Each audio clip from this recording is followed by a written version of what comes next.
लड़की अब भी चिल्लाती हुई छूटने की कोशिश कर रही थी, पर दोनों उसके हाथ पैर बांध देते हैं और फिर उसके सारे कपड़े निकालकर एक लाल ड्रेस पहना देते हैं। फिर उसकी कुछ तस्वीरें लेते हैं ताकि उसके डैड को भेजकर पैसे मांग सकें। थोड़ी देर बाद विक और टॉम फिर से कमरे में आते हैं। इस बार विक सीधे पॉइंट पर आता है और बिल्कुल करीब आकर कहता है कि हमें तुम्हारे डैड की ईमेल आईडी चाहिए। हमें पैसे मिल गए तो तुम्हें छोड़ दिया जाएगा, वरना तुम्हारा जिंदा रहना मुश्किल हो जाएगा। लड़की का नाम स्टेला होता है और वो बुरी तरह डरी हुई थी। वो कांपती हुई आवाज में अपना नाम और अपने डैड की ईमेल आईडी बता देती है। इस दौरान स्टेला वॉशरूम जाने के लिए उनसे रिक्वेस्ट करती है, पर वो मना कर देते हैं और कहते हैं जो भी करना है यहाँ करो। अब स्टेला के पास कोई ऑप्शन नहीं था, तो वो मजबूरी में उनके सामने ही कर लेती है। अब किडनैपर अगला स्टेप लेते हैं और जो तस्वीरें उन्होंने ली थी उन्हें स्टेला के डैड को भेज देते हैं। इन सब से टॉम पूरी तरह घबराया हुआ था, जबकि विक के चेहरे पर जरा भी डर नहीं होता। वो बिल्कुल शांत रहता है, जैसे उसे अंजाम पहले से पता हो। फोटो भेजने के बाद एक दिन गुजरता है और फिर दूसरा दिन भी, लेकिन स्टेला के डैड की तरफ से कोई जवाब नहीं आता। असल में स्टेला के डैड शहर के पावरफुल और रिच लोगों में से एक हैं, लेकिन स्टेला की मॉम की कुछ गलतियों की वजह से उसके डैड उनसे नफरत करते थे और स्टेला भी बात नहीं मानती थी, इसलिए वो उन्हें घर से निकाल चुके थे। अब जितना वक्त बीतता है टॉम की हालत टेंशन में उतनी बिगड़ती जाती है। वो खाना तक छोड़ देता है, जो देखकर विक सख्ती से कहता है कि उसे खाना खाना होगा, क्योंकि ये काम बीच में छोड़ा नहीं जा सकता। टॉम मना करता है तो विक जबरदस्ती उसके मुंह में खाना डाल देता है। फिर उसे समझाता है कि हमें ये काम साथ मिलकर पूरा करना होगा। खाना खत्म करके वो बाहर चला जाता है और कमरे में अकेला रह जाता है टॉम। वो स्टेला की वही तस्वीरें देखता है जो उसके डैड को भेजी गई थी। तस्वीरें उसे अंदर से परेशान कर रही थी, क्योंकि यहाँ एक ट्विस्ट वाली बात है जो हमें आगे पता चलेगा।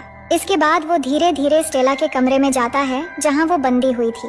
तभी स्टेला एक उंगली से इशारा करके बताती है कि वॉशरूम जाना है, पर टॉम चाहता है कि वो उसी हालत में सब करे और इसका इंतजाम भी करके देता है। लेकिन स्टेला साफ कहती है कि वो ऐसा नहीं कर सकती, उसे खोलना पड़ेगा। टॉम हिचकिचाता है क्योंकि विक होता तो कभी ऐसा नहीं करता, लेकिन स्टेला के रिक्वेस्ट करने पर वो आखिर उसे खोल देता है। हालांकि वो उसे गन पॉइंट पर रखता है और वार्निंग देता है कि अगर कुछ भी गलत किया तो वो गोली चला देगा। स्टेला फिर रिक्वेस्ट करती है कि वो दूसरी तरफ पलट जाए, और जैसे ही वो ऐसा करता है तो स्टेला बाल्टी उठाकर उस पर हमला कर देती है और उसकी गन छीन लेती है। अब टॉम उसके निशाने पर होता है और वो उससे चाबी मांगती है, लेकिन चाबी देते वक्त दोनों में हाथापाई होती है और अचानक गोली चल जाती है। किसी को लगती नहीं, लेकिन इसी झटके में स्टेला उसका मास्क खींच लेती है। जैसे ही वो चेहरा देखती है उसकी सांसें अटक जाती हैं, क्योंकि सामने कोई और नहीं बल्कि वही टॉम है जिसके साथ वो 4 महीने पहले रिलेशन में थी। स्टेला पूछती है कि वो ऐसा क्यों कर रहा है। टॉम कहता है कि उसने उसकी जिंदगी बर्बाद कर दी। स्टेला ने उसे छोड़ दिया और अब वो यहाँ से कहीं नहीं जाएगी। ये कहते हुए वो स्टेला से गन छीनकर फिर से उसके हाथ पैर बांध देता है। स्टेला कुछ कहना चाहती थी, लेकिन टॉम उसका मुंह बंद करके चेहरा ढक देता है और कहता है कि विक को ये पता नहीं चलना चाहिए कि स्टेला ने उसे पहचान लिया है, वरना विक दोनों को मार देगा। इसके बाद टॉम अपने कमरे में आता है और कुछ देर में विक भी आ जाता है। विक परेशान होकर बताता है कि स्टेला के डैड ने अभी तक इस बारे में कोई जवाब नहीं दिया। टॉम डर जाता है क्योंकि उसे पता है कि अगर पैसे नहीं आए तो विक स्टेला को मार देगा, और वो ऐसा होने नहीं देना चाहता। विक कहता है, आज रात लड़की की निगरानी में रखूंगा और तुम रेस्ट कर लो, क्योंकि अगली सुबह हम एक वीडियो बनाकर स्टेला के डैड को भेजेंगे और तब पैसे जरूर मिलेंगे। फिर सुबह होते ही दोनों स्टेला के पास आते हैं, लेकिन इस बार प्लान और ज्यादा डरावना होता है। तय किया जाता है कि उसे नुकसान पहुंचाने का नाटक करके उसका वीडियो रिकॉर्ड किया जाएगा, मगर स्टेला बुरी तरह डर जाती है क्योंकि वीडियो करते हुए विक एक उंगली काटने वाला था। कैमरा ऑन होता है और वीडियो में स्टेला अपने डैड से कहती है कि उसने कभी उनकी बात नहीं मानी, इसलिए आपस में उनकी कभी नहीं बन पाई। लेकिन अब वो अपने डैड की सारी बातें मानने को तैयार है। वो रोते हुए रिक्वेस्ट करती है कि उसे बचा लिया जाए क्योंकि वो 4 महीने की प्रेग्नेंट है। ये सुनकर टॉम पूरी तरह हिल जाता है। वो तुरंत विक से कहता है कि खून बहाने की जरूरत नहीं, ये वीडियो ही हमारे लिए काफी होगा। विक रुक जाता है और स्टेला की उंगली बच जाती है। अब रिकॉर्ड किया गया वीडियो स्टेला के डैड को भेज दिया जाता है और ये सारा काम विक ही करता है क्योंकि वो पहले से इन सब में माहिर था। लेकिन टॉम का मन बिल्कुल शांत नहीं होता। स्टेला की हालत उसे अंदर से परेशान कर रही होती है। फिर अगले दिन जब वो स्टेला को खाना खिलाने आते हैं तो टॉम की नजर जमीन पर पड़ी उसी गोली के शेल पर जाती है जो पिछली रात चली थी। टॉम घबराने लगता है कि अगर विक ने ये देख लिया तो शक पक्का हो जाएगा और वो कुछ भी कर सकता है। विक स्टेला को खाना खिला रहा होता है और टॉम किसी तरह उस शेल को छुपाने की कोशिश करता है, पर विक उसे अपनी जगह पर खड़े रहने के लिए कहता है। अब खाना खिलाने के बाद विक के हाथ से स्पून गिर जाता है तो टॉम फौरन उसे उठाने के बहाने गोली का शेल भी उठा लेता है।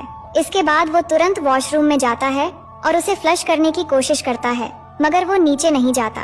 उसी वक्त विक बाहर से दरवाजा खोलने को कहता है। टॉम दरवाजा नहीं खोलता क्योंकि वो अंदर आ गया तो सब खत्म हो जाएगा। आखिरकार टॉम मजबूरी में उस शेल को कमोड से निकालता है और किसी दूसरी जगह छुपाने की कोशिश करता है कि तभी विक अंदर आ जाता है, इसलिए टॉम हड़बड़ी में उस शेल को निगल लेता है। विक पूछता है, दरवाजा खोलने में इतनी देर क्यों लगी?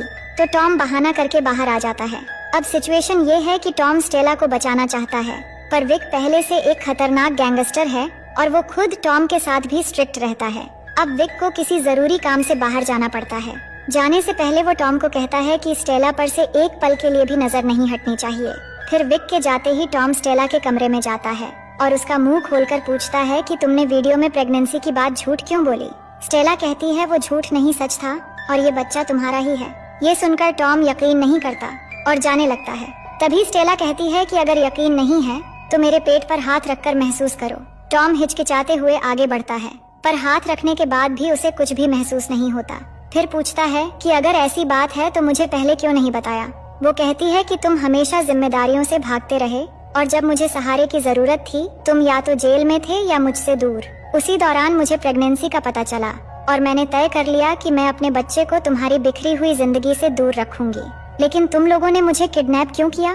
टॉम कहता है कि जेल में हर दिन मैं तुम्हारा इंतजार करता रहा क्योंकि तुमने वादा किया था कि अपने डैड के जरिए मुझे छुड़ाओगी, पर तुम नहीं आई और मेरा प्यार धीरे धीरे नफरत में बदल गया। फिर वहाँ मेरी मुलाकात विक से हुई और वहीं पर ये प्लान बना। मैं भी गुस्से में उसका साथ देने का फैसला कर लिया, पर अब ये मत सोचना कि तुम्हारे डैड से पैसे निकाले बिना मैं तुम्हें जाने दूंगा। स्टेला और सवाल किए बिना बस उसे अपने फोन में प्रेगनेंसी रिपोर्ट देखने के लिए कहती है। टॉम जाकर उसका फोन निकालता है, पर बैटरी लगाते वक्त अचानक उसे एहसास होता है कि फोन के ऑन होते ही पुलिस तक सिग्नल पहुंच सकता है। इसी दौरान स्टेला की तबीयत खराब होने लगती है और उल्टी आने लगती है। टॉम जल्दी आकर मजबूरी में उसकी हाथ खोल देता है ताकि वो हल्का महसूस करे। वो उसे संभालने की कोशिश करता है और इसी मोमेंट पर दोनों के बीच नजदीकियां बढ़ने लगती हैं। दोनों एक पल के लिए अपने अतीत में लौट जाते हैं, लेकिन स्टेला इस इमोशन का फायदा उठाते हुए अचानक टॉम का हाथ लॉक कर देती है। टॉम कहता है ऐसा मत करो, नहीं तो मुसीबत में पड़ जाओगी। पर वो कुछ भी सुने बिना दरवाजे की ओर भागती है, लेकिन दरवाजा पहले से लॉक होता है। अब स्टेला वहाँ से एक फोन लेकर पुलिस को कॉल कर देती है और हड़बड़ी में बस इतना कह पाती है कि उसे किडनैप किया गया है, लेकिन लोकेशन नहीं पता। इस दौरान टॉम चाबी लेने की कोशिश करता है, जिसे देखकर स्टेला चाबियों की तरफ बढ़ती है, लेकिन करीब जाते ही टॉम एक झटके में उसे बेहोश कर देता है और वो जमीन पर गिर जाती है। फिर टॉम उसी हालत में उसे दोबारा बांध देता है। इस दौरान उसके चेहरे पर गिल्ट साफ दिख रहा था क्योंकि कभी वो इसी लड़की से प्यार करता था। अब थोड़ी देर बाद विक वापस लौट आता है और कहता है कि स्टेला के डैड $4 मिलियन देने को तैयार हैं। अब बस उसे वापस लौटाना है और हमें उसकी कीमत मिल जाएगी। इसके बाद जब टॉम वैन लेने जाता है तो इधर विक जाकर स्टेला को खोलने लगता है। तभी उसके पॉकेट से फोन निकलता है। विक ये देखकर फौरन कॉल हिस्ट्री चेक करता है तो पता चल जाता है कि पुलिस को कॉल किया गया था। पर स्टेला के पास फोन कैसे आया? इस पर वो झूठ बोलती है कि मुझे नहीं पता, शायद ये टॉम का होगा। विक पूछता है कि तुम उसका नाम कैसे जानती हो? मुझे सच बताओ कि यहाँ क्या हुआ था। वो कुछ नहीं बोलती तो वो दीवारें चेक करने लगता है और तभी उसे वहीं गोली मिल जाती है। फिर वो चाकू से डराकर सच बोलने के लिए कहता है तो स्टेला सच कह देती है कि टॉम उसका एक्स बॉयफ्रेंड है। उधर वैन में टॉम को स्टेला की मेडिकल रिपोर्ट मिल जाती है और उसे पूरा यकीन हो जाता है कि स्टेला सच कह रही थी। लेकिन जब वो वापस आता है तो विक उसे समझने नहीं देता कि वो सब कुछ जान चुका है। वो गन लोड करता है और बस इतना कहता है कि मुझे कभी कभी तुम पर शक होता है जब तुम कुछ छुपाने की कोशिश करते हो। हम दोनों ने मिलकर ये काम किया है और इसका फायदा बहुत ही जल्द हमें मिलने वाला है, लेकिन मुझे एक जवाब चाहिए कि तुम मेरे साथ हमेशा ऑनेस्ट रहोगे या नहीं। टॉम बहुत होशियारी से जवाब देता है कि तुम्हें चाहे मुझ पर कोई भी शक हो या मेरे पास्ट के बारे में कुछ भी पता चले, मुझे कोई फर्क नहीं पड़ता, क्योंकि तब भी मैं तुम्हारे साथ ऑनेस्ट था और आज भी हूँ। इस बीच विक कुछ सोचकर कहता है कि हमें स्टेला को बेहोश करना पड़ेगा। फिर दोनों स्टेला को बेहोश करके एक दूसरी लोकेशन पर ले जाते हैं। प्लान होता है कि कोई भी डील आमने सामने नहीं होगी। स्टेला को किसी सुनसान जगह पर छोड़ देंगे ताकि बाद में उसके लोग उसे ले जाएं।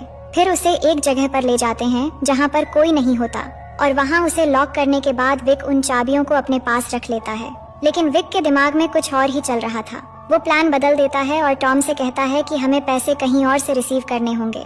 अगर हमें पैसे मिल गए तो चाबियां वहीं छोड़ देंगे और हम दोनों को वहाँ पर साथ चलना होगा। इसके बाद दोनों पैसे लेने एक जंगली इलाके में पहुँचते हैं, लेकिन गाड़ी से उतरते ही टॉम होशियारी से स्टेला के फोन में बैटरी लगा देता है ताकि पुलिस को इस लोकेशन का पता चल जाए। मगर विक उससे ज्यादा होशियार था। वो टॉम को झूठ बोलकर लाया था ताकि यहाँ पर उसे खत्म कर सके। वो टॉम से कहता है कि तुम्हें उस रेड वाली पॉइंट पर जाकर पैसे मिलेंगे। ये कहकर उसे आगे भेज देता है। टॉम थोड़ा घबराते हुए जाता है, पर वहाँ कोई भी पैसे नहीं मिलते।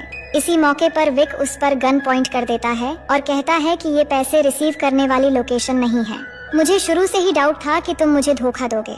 तुम्हारी डर और गलती की वजह से बात पुलिस तक पहुंच चुकी है, लेकिन मैं ये सब हैंडल करने में माहिर हूँ। अब तुम्हें मरना होगा क्योंकि तुम भरोसे के लायक नहीं हो, और स्टेला भी नहीं बचेगी क्योंकि तुमने उसको मेरा नाम बता दिया है। अब टॉम मुसीबत में पड़ चुका है और वो रिक्वेस्ट करने लगता है, लेकिन विक उसे मारने का फैसला कर चुका था। पर मौका पाकर टॉम उसे धक्का देकर भागने लगता है। विक उस पर गोलियां चलाता है और कुछ दूर जाते ही एक गोली उसे लग जाती है, पर वो किसी तरह विक की नजरों से बच जाता है। वहीं स्टेला को देखते हैं जिसे धीरे धीरे होश आता है, पर उसकी चीख सुनने वाला वहाँ कोई नहीं था और वो पूरी तरह लॉक की हुई थी।